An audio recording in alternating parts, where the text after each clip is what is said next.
Hello, hello, my friends. We are live. Sorry that took us an extra minute just to get started, but thank you so much for joining us today. My name's Laura Munkholm, and I am the president and one of the founders here at Walla. And today we are joined by Danielle Stead. Thank you so much for being here with us. Thanks for having me. Absolutely. So we have a lot of people coming in for this today, and I have everyone kind of introducing themselves, where they're coming in from in the chat. But for those of you who haven't joined us on one of our Walla webinars before, this is a little bit different of a platform from Zoom. So don't be alarmed if you don't see yourself on screen. It's designed that way.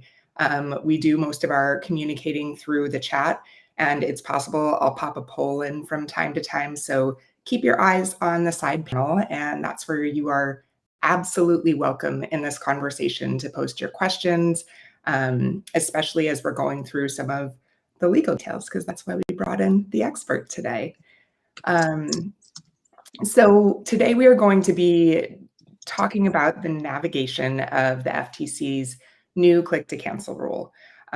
We know this is something that's top of mind for many of you. It was unexpected for many of us in boutique fitness. I know we have our partners in the gym space who have been rallying and kind of fighting and doing work behind the scenes on Capitol Hill to at best mitigate the impacts on studios and gyms.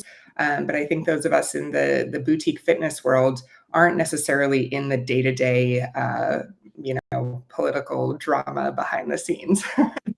So when this was passed last year and a relatively short implementation timeline, I think we all wanted to make sure we got ahead of it. And our goal today is really dive into the actual law so everybody can understand how it impacts our studios. We will definitely go through how Walla is approaching and addressing this. Many of you who are on Walla have already seen version 1, kind of our first rollout of our click to cancel, essentially compliance. And we'll be also talking about kind of our version 2 that will be live before April 1st. So Danielle, I'm going to turn it over to you. I'd love for you to introduce yourself, your background, and why we should be listening to you today. Go ahead, Brad, please. Okay. I never get this chance. I have a toddler at home, so I'm always wrong. So I'm really excited to be right today. Yes, awesome. So hi, everyone. My name is Danielle. I'm a Los Angeles-based attorney. I know attorneys people always kind of have this like, oh my gosh, she's an attorney. But I always say, like, I'm not your dad's attorney. I'm a cool attorney. I do have a background working in corporate big law. So I did the suits hustle. Like, I worked in the high rises in Los Angeles for many years. I burned out, but in the process got to work for some of the largest venture capital and Fortune 500s on the business side of businesses, which is really cool. So like really getting to understand businesses strategically and legally. I left. I did what you do when you're unemployed and you don't know what you're doing with your life. And I spent a lot of time at the gym. I went back to my athlete roots. I was a collegiate athlete. I played Division I water polo at Santa Barbara. We were national champions. Bragging about myself a little bit. Right? We're fellow D1 athletes here, so we've got that hustle behind us. Exactly. That's why we get along. Yeah. And I spent a lot of time in gyms when I was not working, trying to figure out what I wanted to do and who I wanted to be. So about 2015, 16, I like to call that the golden age of boutique fitness. And I live in Los Angeles, and it's a really cool town to see what boutique fitness is. It was the time that SoulCycle, Next Health, they were all getting huge injections of private equity, and they were scaling and building in ways that we had never seen the fitness industry do before. And I had this moment where I was like, I did this. I did this on the corporate side. I was the law firms that were putting together these deals, and I'm watching these small businesses pop up every single day. How can I help them? And so I actually got my very first job consulting and advising a small studio because I was like, hey, your contracts aren't compliant. I can make them compliant, but you also have to hire me as an instructor. And that was honestly how I broke into fitness, and I've loved it. And so I, for a long time, balanced being an attorney and a consultant for boutique fitness owners, and also teaching. And I've taught everything from strength to megaformer to running and rowing and all of that really fun stuff. And then when the pandemic hit, I went all in on just working with business owners strategically. I am an investor in a handful of gyms here in Los Angeles, so I understand how that works on the back end. I have the legal side of it. I feel like it's a really strong skill set to bring in Mhm. to serving fitness business owners. And so now my firm, we work legally and strategically with fitness and wellness brands. So what we're really trying to do is to give you the soul cycle. We're trying to give you the model that the private equities come in with a lot of money and the plan and then make them really successful. So that's what we like to do, but we like to do it on your scale. We like to meet you where you are, and we like to be the person that you can really talk to and trust. Because I feel like as a woman, sometimes people are like, "Oh, honey, we got this." And I'm like, "Sir, I got this." And I think you need that ally in your corner in business. And so I love being able to do that. I'm so thrilled to that when Yes. Laura reached out, I was like, "Yes, let's hang out and talk and Yeah. geek out over all things law." So that's how Okay. we're here. Amazing. Well, I thought I would take a step back just before this because I had the immense pleasure of being a part of a conference last month in New York. About 100 leaders from the fitness and wellness industry came together for NASDAQ Wellness Week. And this was one of the topics that was discussed. And it was interesting to hear those people who had been kind of behind the scenes on Capitol Hill discuss the why behind this. And Danielle, you and I chatted about this a little bit, but from a political standpoint, it's tremendously popular for politicians, people in leadership powers to fight for the consumer, right? Like any time they can say, look what we did for you to save you money, to make your life easier, to kind of pushed aside anything that looks like corporate greed, which is laughable for those of us in small to medium-sized businesses that this is corporate greed. But consumer protection laws are becoming more and more popular, whether it's around fees or, in this case, making it incredibly easy for consumers to cancel any kind of recurring membership. And I want to frame this conversation and let you dive into FTC first. But this is not just an FTC thing, although we're going to be focusing on this. But I do want to highlight that we have all kinds of state laws that, as a software company, we have to watch. And when we're thinking about compliance, we're trying to make things as broadly compliant and acceptable as possible. So we were not looking at this through the lens of only FTC. We are also looking at some of the state laws that are becoming more and more common alongside FTC. And while they're not identical or they have kind of different intentions behind them, they have similar implications when it comes to consumers, consumers' rights. So I'd love for you to start by discussing FTC first and what the legality looks like. And as business owners, are there things that we're not thinking about when we look just kind of first glance at the law? Yeah. So I want to preface this that to everyone listening, like I am not going to put you to sleep with like the boring law stuff. I'm going to give you really high level highlights. And then I'm going to ask if you're here presently, ask for the details. Ask the what about this? What about me? Because that's also the point of this live discussion. And Mhm. so I'm going to try to keep it at high level and applicable to everybody, but I want you guys to make this for you. Okay. So everyone deal? Deal. Cool. Thank you for saying So that. Ask away. yeah. Yeah. So the way I look at this, it's really funny, is I was thinking about how to frame this discussion, and we call it the FTC click to cancel, when really the cancellation is part two of a three-part structure that this larger law is. And so I want you to think of this as memberships as a whole, because what this law has is three parts. The first part is the sales and contracting part of a membership. The second part is the click to cancel. Pretty straightforward. And then the third part is how you save them and keep that money and you keep those people in your community. So that's going to be our broad structure. So let's talk about sales. I know we all have sales processes. I know we have people. Maybe you have people whose KPIs and salaries are tied to this. So let's talk about how we can do it. The very first thing that this, we're still going to call it a click to cancel rule, really talks about is they call it a negative option. I don't know why they picked that word, but we're going to call it a free trial. That's what it is in our businesses. So we have, maybe if you're an online or on-demand platform, or maybe you have an intro offer that turns into a membership, you have something that captures people into your business at a discounted rate, at an appealing way for them to get a little sample of what you do. And some of you have it set that if you buy, for example, some sort of intro offer or trial into your business, it automatically rolls into a subscription. So that's really step one of what this law is saying. And what this law is saying is that we have to be explicit how people are contracting into a membership.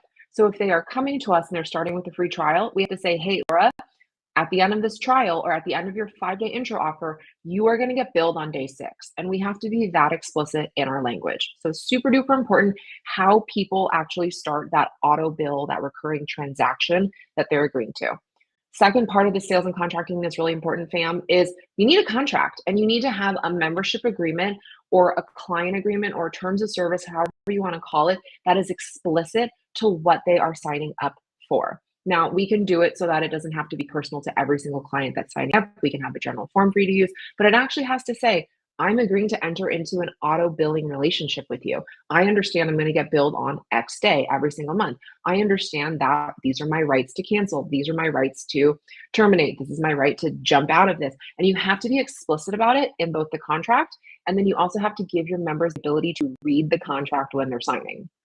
So I'm going to pause here because what Walla does really well for you guys, and I'm just going to plug how much I love the software, is that when your members are signing up and they're putting in their information, there is a line and there's a box we check that says, I agree to these membership terms. This is what Walla does really well. I agree to this liability waiver. You need them to positively check this box. You need them to have the ability to read that membership agreement. So maybe you link it. If you click on it, y'all know what I'm talking about. And that way people can actually say, I had the opportunity to read it. I maybe or maybe didn't read it because I don't like to read, but I did agree to the terms. So how you actually get somebody to that point where they hit subscribe, join, whatever it is, and they hand over that credit card, that transaction is actually the most important part of this rule because it's capturing their information. And that capture is being dictated by all of these rules. So it's funny because we call it click to cancel. A large part of this text is actually bringing them into the membership. So I'll stop there, see if anyone has any questions about just this, or Laura has questions, and then we'll keep going on to like the canceling part. So I think the 2 questions that have been asked so far, I'm going to wait on because I have a feeling you're going to answer them in some of the further communication when we start asking about click to cancel. But one thing I just want to be sure everybody understands is when you are building your plans in Walla, be sure that you have your language explicitly put into the anything recurring, any of your memberships that you have built in Walla. Please, please, please be sure you have your contracts attached. I have definitely seen people who just leave that blank. So it's, I know there's a lot when you migrate systems or there's a lot when you're starting a new company. This is probably one of the most important things you can do as a business to protect yourself. And just to add one last point to that, Laura, is that if you don't have someone actually agree to that contract, they're not bound by it. So sometimes some of you guys love to test my patience and just email your client list and say, hey guys, these are the rules. See you in the studio. That doesn't count. I love you all. Please stop giving me heart attacks. So when you say, and I say like, let me see your contract, and you're like, I'm going to forward you this email. It doesn't count. We need you to go into Walla. We need you to bring it over. And then your client needs to check the box. That's like the most straightforward thing that I'm also seeing is missing there. So, okay. So let's talk about one quick question before we go to that. So, Catherine, I'm not sure if you're asking if FTC is for auto bill plans or if for all of what we're talking about today is auto bill plans. Danielle is going to go into it. FTC is specifically speaking to recurring plans, as I understand it. So you can chat to that. But there are other state laws that speak to all plans. So there's going to be a difference there. But okay, go ahead, Danielle. Sorry. Oh no, Catherine, thank you for asking that because I think I should have prefaced it with this. Who this applies to is the most important, and which of your plans this applies to is the most important. So, for example, the FTC law applies to any sort of auto bill recurring transaction. So if I agree to anything, and so even though we're talking about this in the fitness space, this applies to the Amazon subscriptions for my vitamins that I get every month. This applies to my Verizon wireless cell phone bill every month. This applies to anything, product or service, that gets automatically billed every single month. Now, some of you have multiple options in your business where it is like a monthly unlimited. Great. Some of you have an 8-pack that bills every single month. Great. Some of you just have an 8-pack that then expires. Does not apply. So I just want you to think that if your Stripe, Square, whatever financial transaction software you use, bills somebody every single month on the 23rd, or whatever that date is, that is specifically what we're talking to and talking about. Mhm. So, So okay. one quick question here. Somebody's asking, how do we Yeah. find our state laws and how they're different from FTC? Where do you go? Where's the best resource? Do you have any ideas or advice there? Yeah. So first of all, FTC is federal. Federal law trumps state. Pretty straightforward in the country, the way our rules are set up. So what's going to happen is you're going to have federal laws coming from FTC. Then you're going to have state-specific compliance that is usually an extra layer.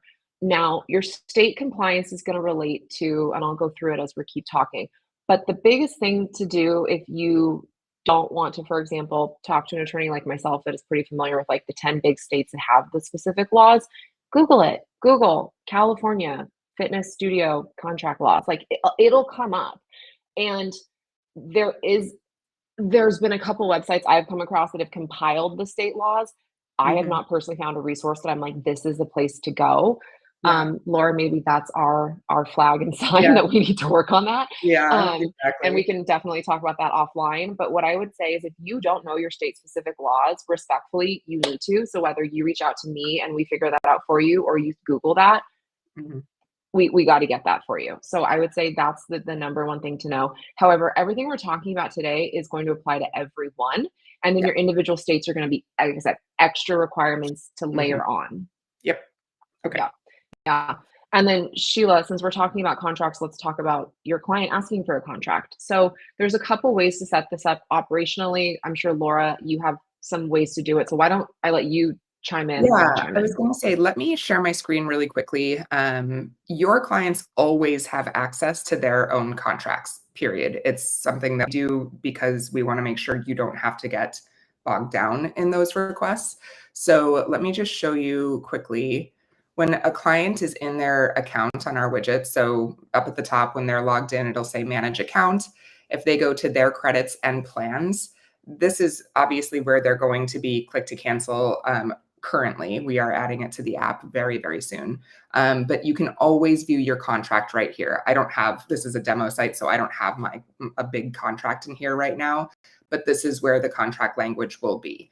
That is always there. Also within the client profile. So if I go to my client profile and I go to the profile tab, down at the bottom, you will always have the contract that they've agreed to, when it was uploaded, time and date, and then you can view that contract and you can always print a PDF from there. So if they're standing in front of you, they don't want to have to deal with doing it themselves, you can do that here.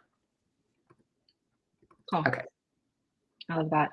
The other thing I recommend if it is within any of your capacities is some of you guys are using, and this is legal, some of us, we create what's called the terms of service. And so Mhm. it really governs how people are members, but also interacting with your online platform. Some of you have also an on-demand. So we put everything in one contract and it maybe lives in a footer or in a hidden page on your website. And so Mhm. what I do like to recommend for my clients is that when somebody signs up, I know you guys send post-purchase emails. I know you guys have the ability to send marketing emails. Say, hey, Laura, thank you so much for joining our family today. As an FYI, this is your membership agreement that you signed. Please let us know if you have any questions. And you link it. And that way, there is no confusion of, I didn't get a chance to sign it because you did, and we're telling you you did. And then also, there's no chance for you to say, I didn't have an opportunity to read it or I can't, because you are. And even that extra step, guys, I am all about like, let's make the law work for you, but I'm also all about transparency and communication. And when you give your clients that extra sentence, like, thank you so much, and also here's a copy, like, Yeah. I feel so much, I'm like, oh, they have their stuff together. Oh, okay, they're good. Right. Yeah. And so I think that's something to think about as well. And your post-purchase sequence that your marketing people can help you with. Yeah. Okay. Cool. Well, let's dive into the details of FTC then. Okay, awesome. And so let's keep moving on to the cancellation part. So the contracting, I'm sure we have more questions. And guys, there's also going to be an opportunity for us to work together if you have specific questions, but we're going to try to get to everybody. Okay, so now you have a member and for whatever reason they want to cancel. Here is the very, very black and white basics of it. You have to let people out of the contract in the same amount of effort and steps that they entered into it. What does that even mean? It means it needs to be as easy for them to hit cancel as it was for them to sign their life away, like I did when I joined this club I go to, right? So you have to, for example, either let them do it in their account online and here's the caveat, they can call your business. But if you call and say, hi, Laura, I'd like to cancel my membership, it's canceled. Laura can't sit here and hold me for 30 minutes and tell me she's going to call me back or anything. She has to say, thank you so much for letting us know. We will cancel it. I'm going to talk about saves in a second, guys. So hang on here, but I just want to walk through the scenarios of canceling first. Online cancellation, on the phone cancellation, in-person cancellation. However, you have to give people the option to cancel the same way they signed up. So if, for example, they have the ability to sign up online, you have to have it built into their online accounts that they can cancel. If you give people the ability to cancel in person, you have to have a front desk or an authorized member of your team staffed at all times. If you give people the option to cancel by phone, somebody has to be manning the phone every day, and that phone call counts as their notice to you. You cannot say, I didn't get it, and then wait a few days and then bill them. So here's the last part of this caveat about canceling.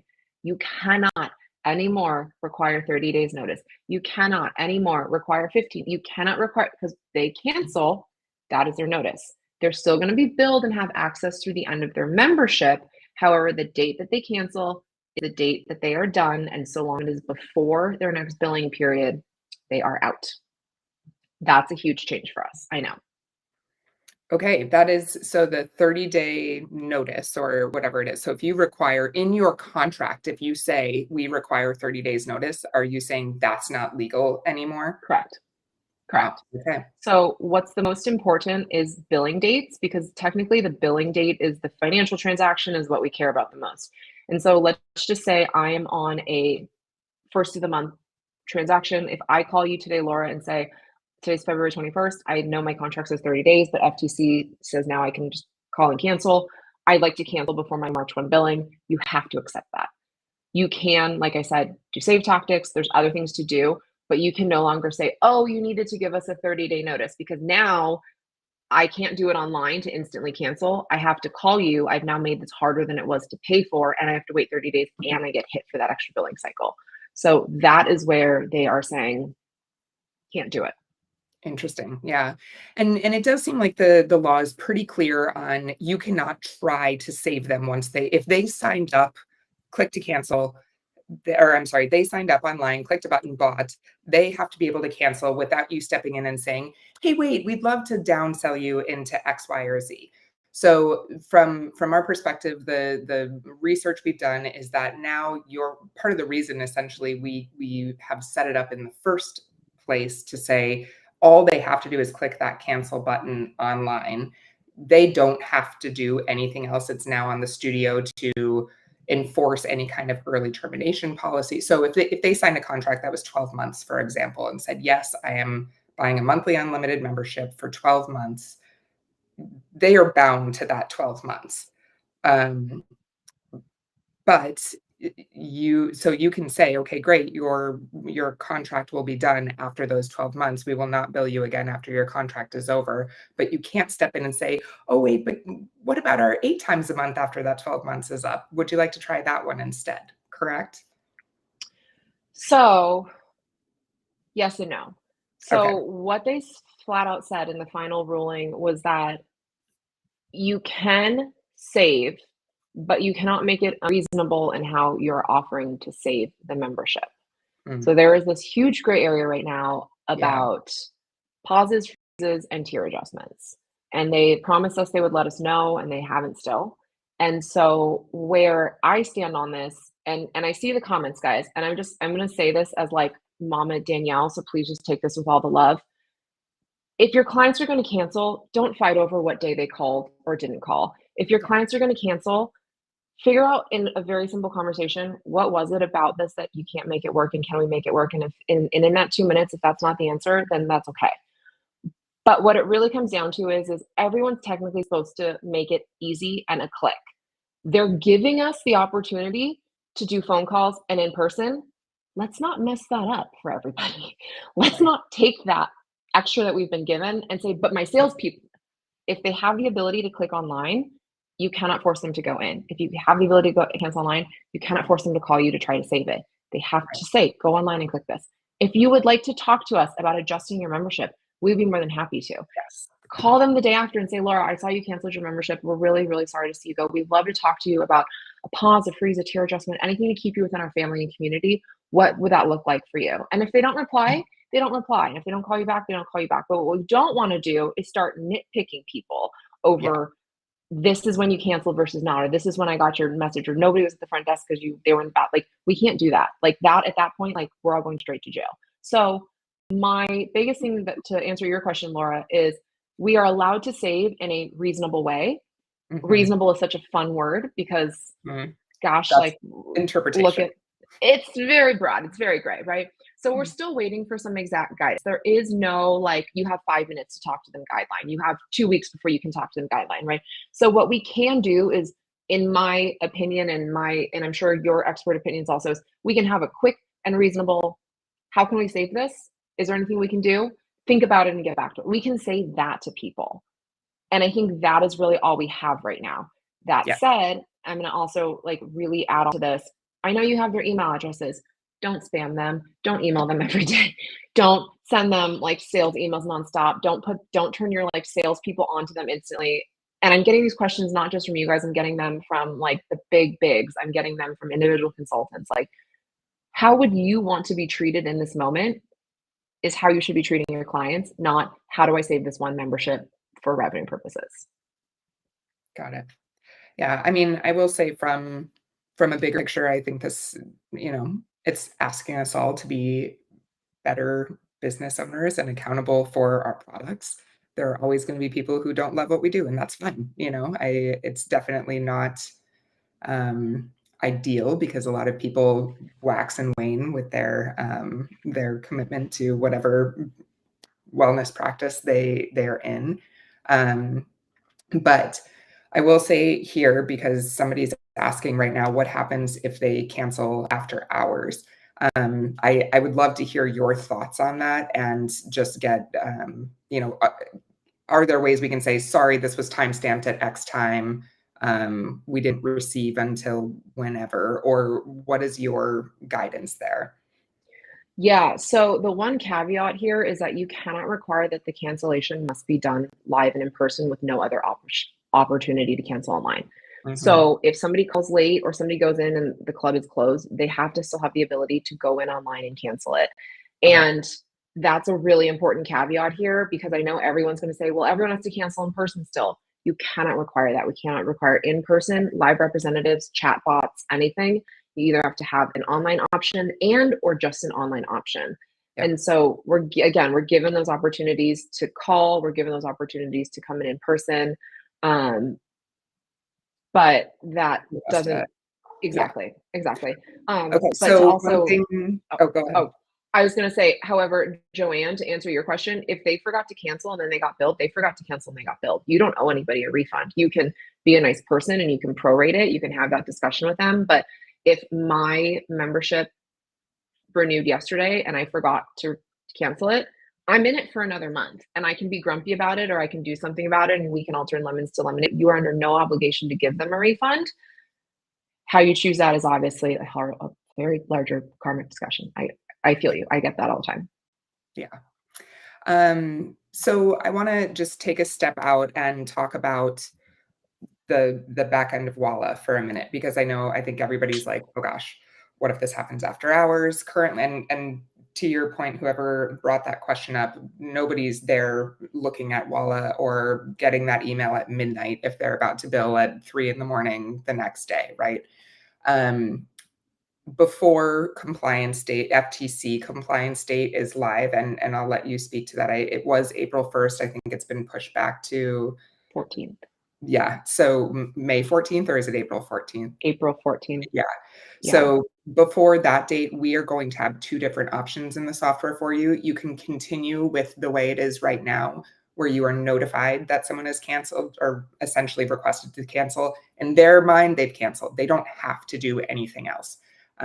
It's on the studio now to either implement the early cancel fee that you have in your contract, or if there is anything that you are, they're bound to, you can communicate and say, yes, you are, you have a month left on your contract. As soon as that, you will not be billed again after that.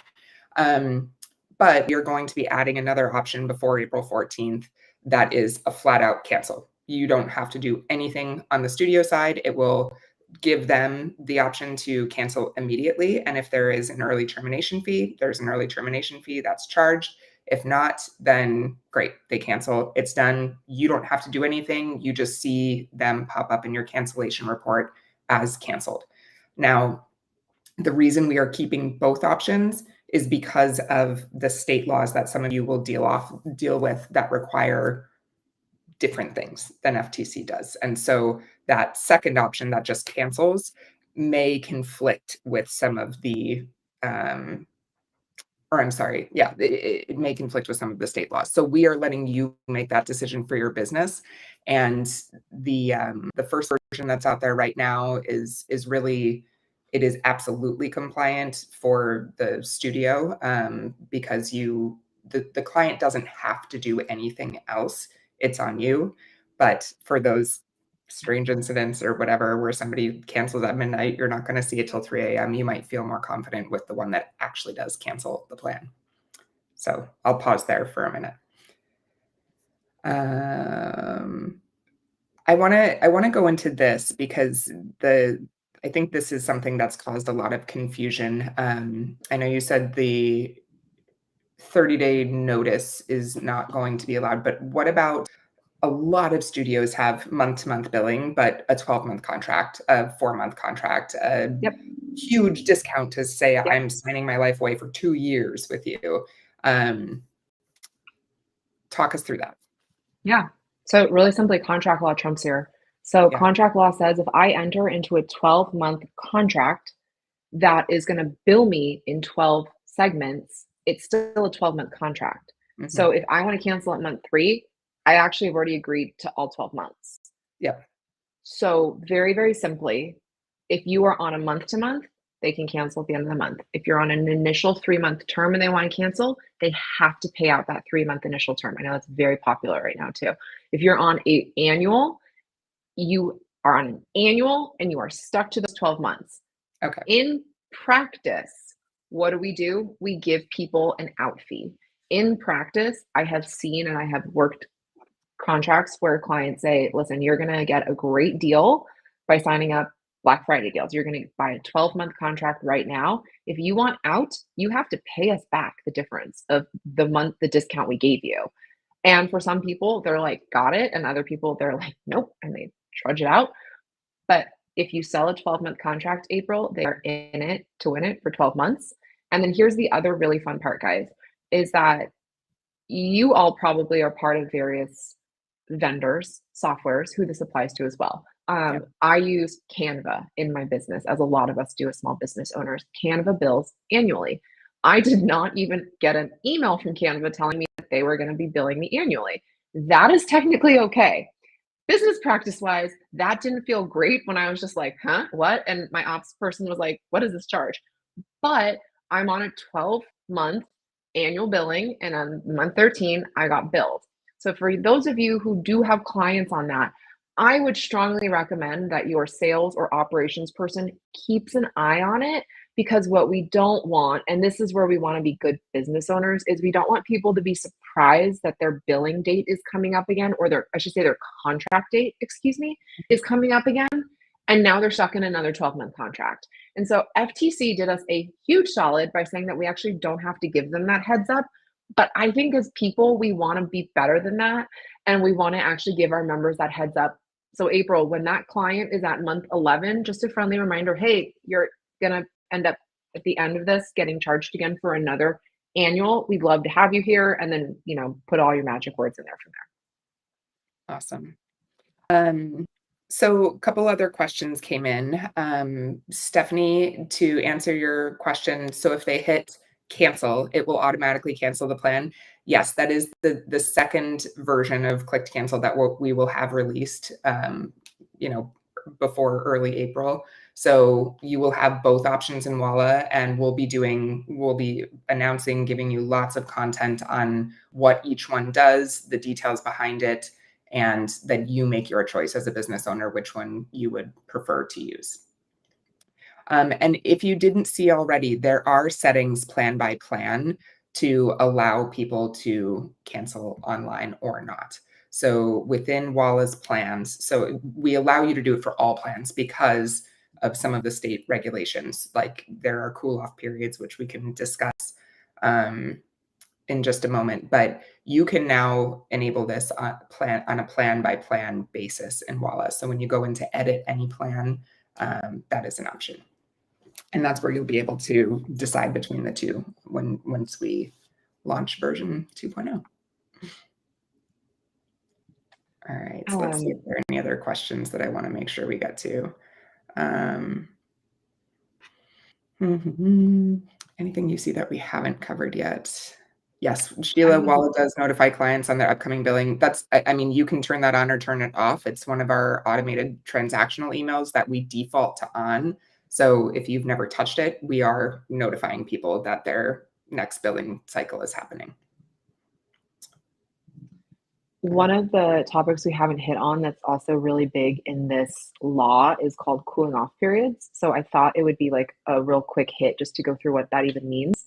Because they came up with all of these weird terms, guys, that I was like, what is that? What are you even talking about? So a cooling off period, and this is state specific, which is also why, as just a plug as a transactional attorney, it's really important to have a contract that's actually made for your business because most states actually have cooling off period requirements for contracts, and they also have legal verbiage that you need to have in your membership contracts. Now, people always kind of roll their eyes and they're just like, that's great, but like nobody cares. Who's going to check this?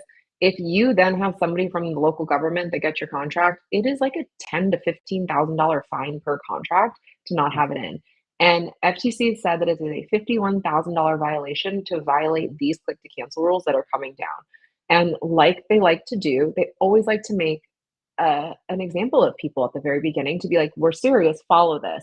And I would hate for somebody like, we pay taxes and that sucks, guys. I don't want you to have to pay a fine over something so simple as let's make sure the language is correct in your contracts. So the cooling off period, to bring this full circle, the cooling off period is going to be state specific language that refers to, it's usually a 3 to 10 day period that the customers have, the members have after enrolling in a membership that allows them an out. So if they decided they call it cooling off because it's like you go in the club, you get all excited, and you go home and you're just like, wait, I should not have done that. Or well, you're right, we can't afford that, or whatever that may be. So if somebody does, and this is the bummer, and I hate to be the person to say this, if somebody does sign up for a 12-month contract, and then they go home and they're like, well, shoot, that was not for me. If they do it within their state required 3 to 10 days and they give you proper notice, they are allowed out of that contract. Now, a lot of the more consumer friendly states are going to have 3. A lot of the more consumer okay states are going to have 5 to 10. I'm going to tell you, half of your states have this. I guarantee you guys look at your membership contracts. It's not there. The other thing that's not there, because I love you and I do this all day, is your state required fitness language. If you run a fitness studio, you guys are also required to let people out of their contracts, even if they are in a 12-month contract, if they move more than 25 miles away from your club. So like, let's say their spouse gets a new job and they have to relocate, they're injured so much so that they aren't going to be able to be at your club for 3 to 6 months, depending on the state. And obviously, if they were to pass away, you would let their estate out of the membership. I can't believe I'm saying that, but it happens.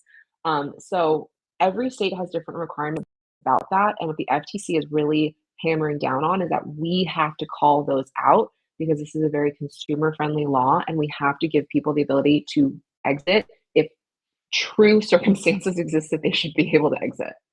Yeah.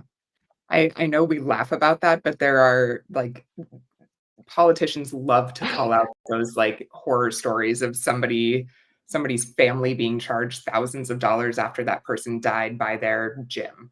And Mhm. so of course, they love to find the outliers and make that the headline, but that's why things like this exist. And so if you haven't updated or looked at your contracts in a long time, it absolutely is helpful to spend some time either, like she said, digging into your state laws, doing some research on that on your own, or hiring somebody to help you do that.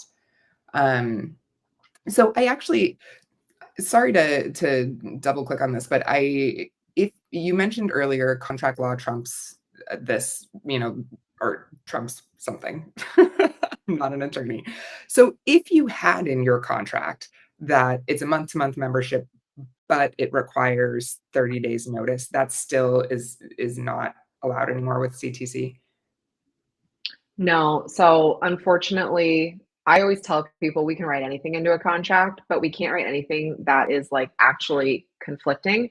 So here, like Mhm, why I said contract law applies is because they're agreeing to a 12-month contract. mhm, They are not necessarily agreeing to the out terms of the contract. And what FTC says is you can enter into any contract you want, but this really controls how people get in and out of the contract, not the actual contract length. So mhm. that's where this nuance is that yes, we can write a lot of things into our membership agreements and we can ask our clients of a lot of requirements with freezes and early terminations and all of that good stuff, but we cannot then hold people into a recurring transaction just because The of time something. frame. Okay, that makes a lot more sense. That clicks with, why it's different. Um, and honestly, you guys, that's why when you're building your plans, any auto renewing plans in Walla, we have that termination fee section where, and we don't lock, like when somebody actually cancels and you go to like execute the cancellation in Walla, you can adjust that early termination fee. So Catherine's actually asking,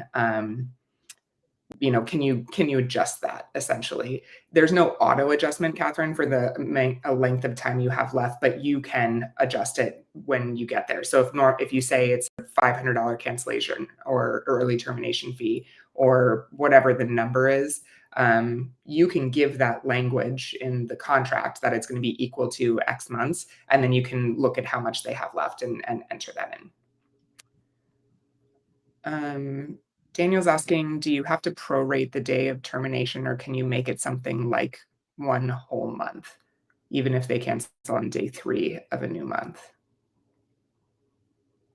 I'm not sure I Oh, understand the so with question. your cooling off period, Daniel, so this is, I believe that's what we're talking about is your cooling off period. If you have 3 days that people are allowed to exit out of that contract, they still pay for the 3 days that they're in the contract or five or however many they're Mm, entitled to under your state law. So you only have to refund them the other days.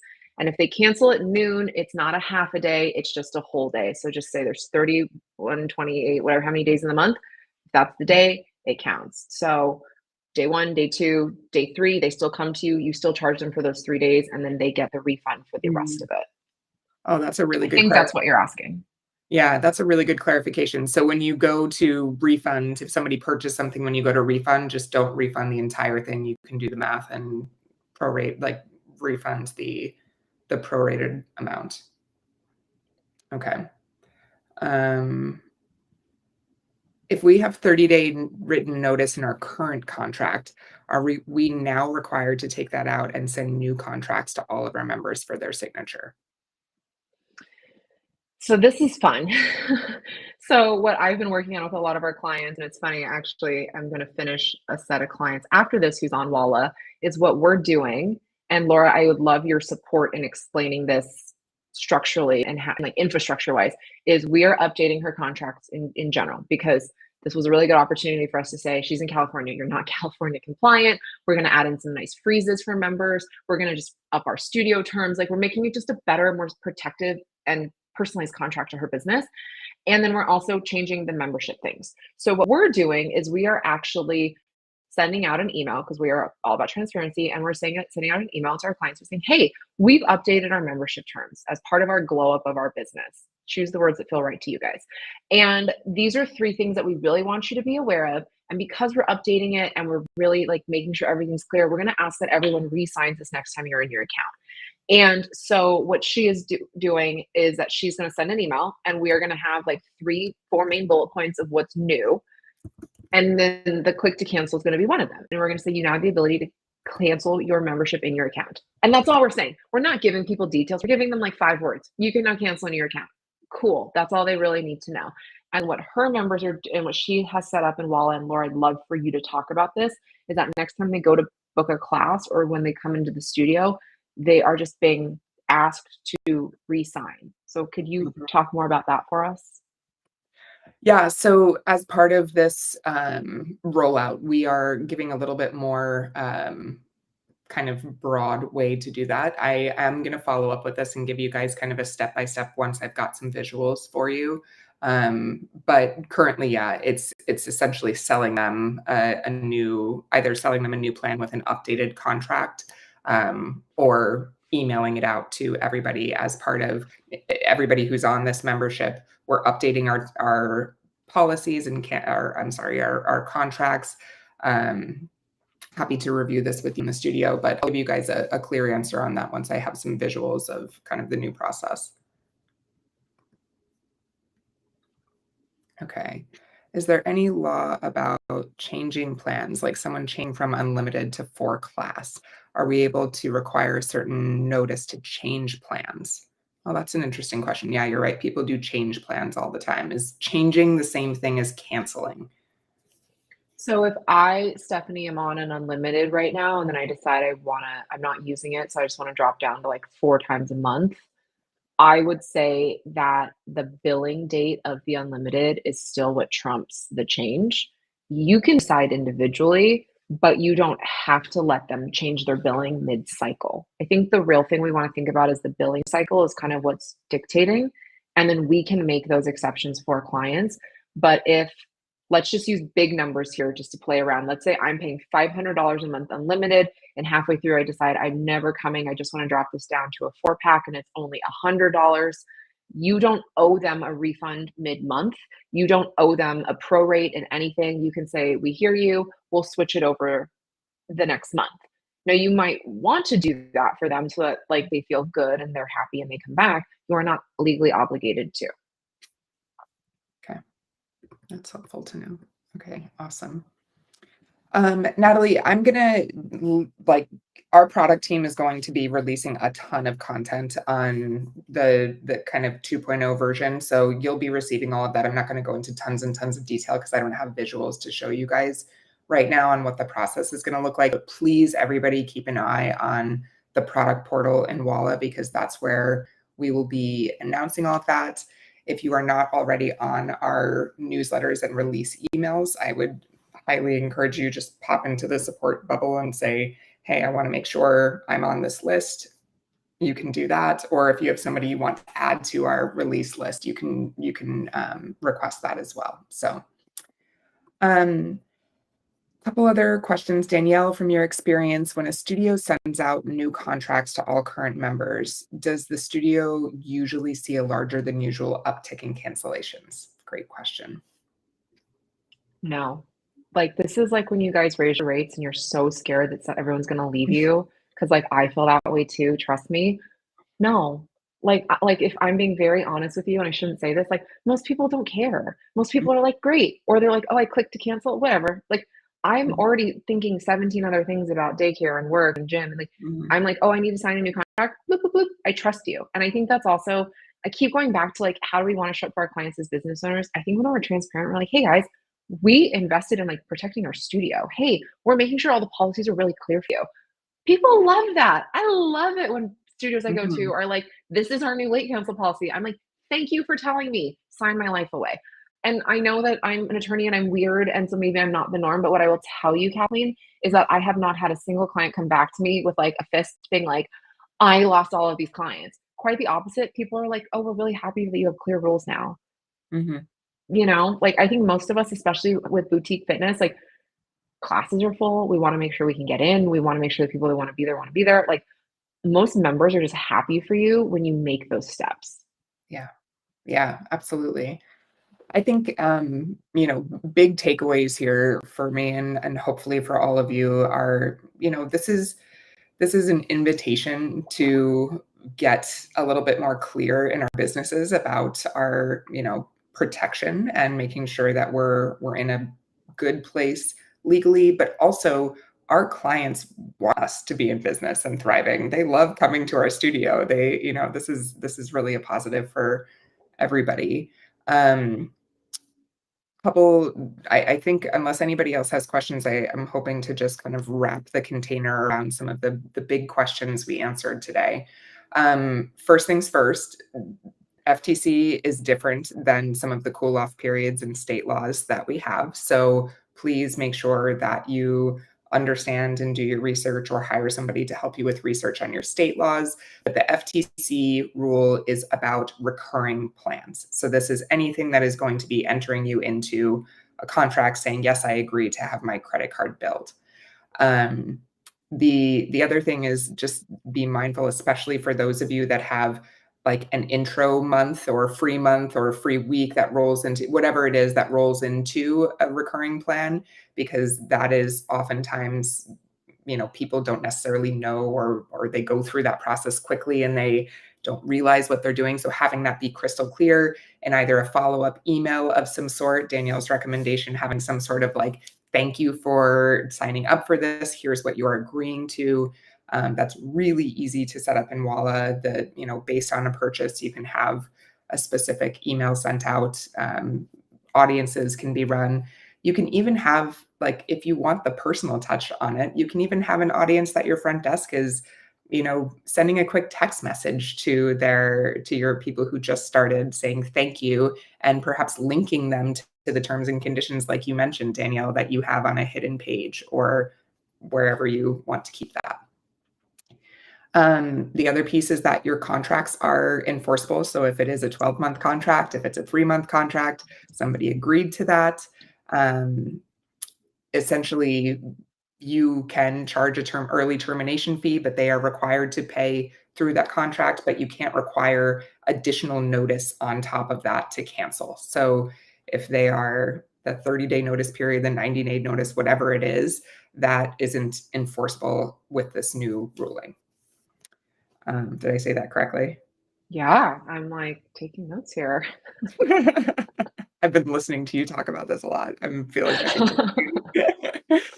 like so also one of the other questions that was important, if somebody does require or request to cancel or cancel after hours, that is still there.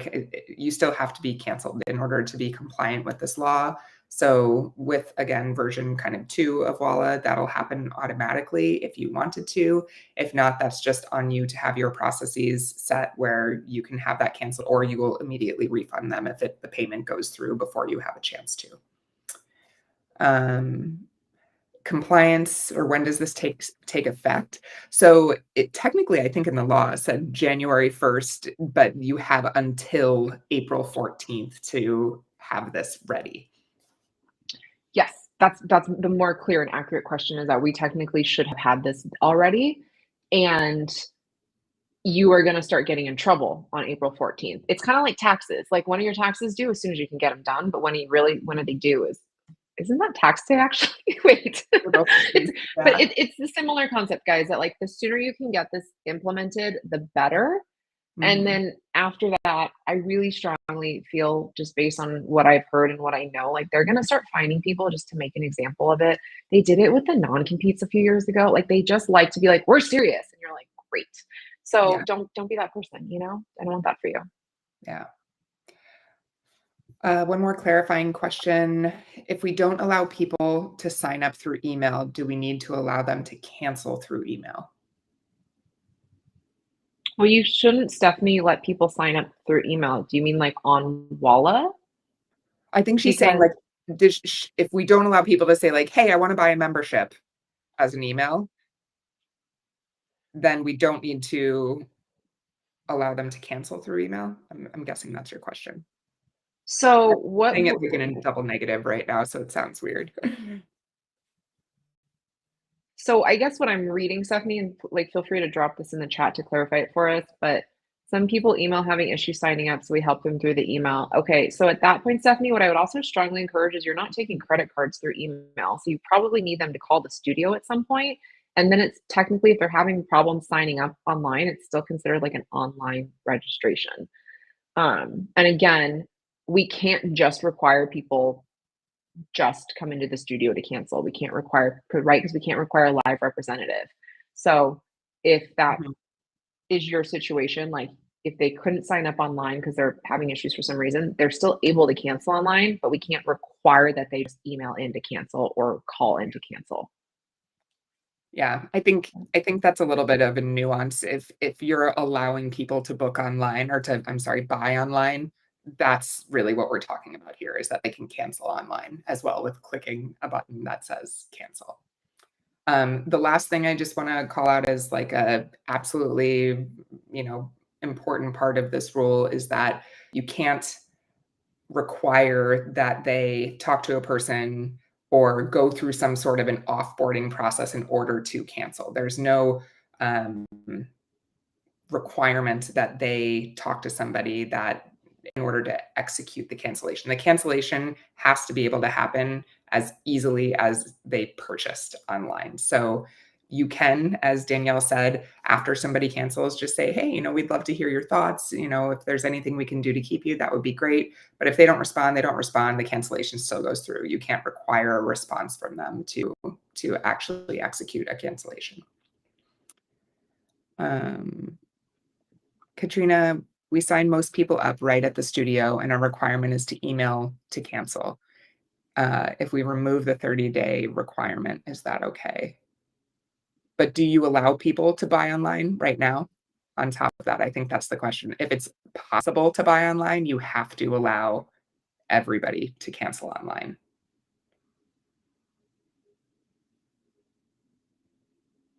I think, well, yeah. Yeah, even if a lot of sales happen in person, I think that's very common in studios. Mm-hmm. But if it's possible to buy online, you have to make it possible to cancel online without human interference. Yeah. Anything else you want to add in before we wrap up this call?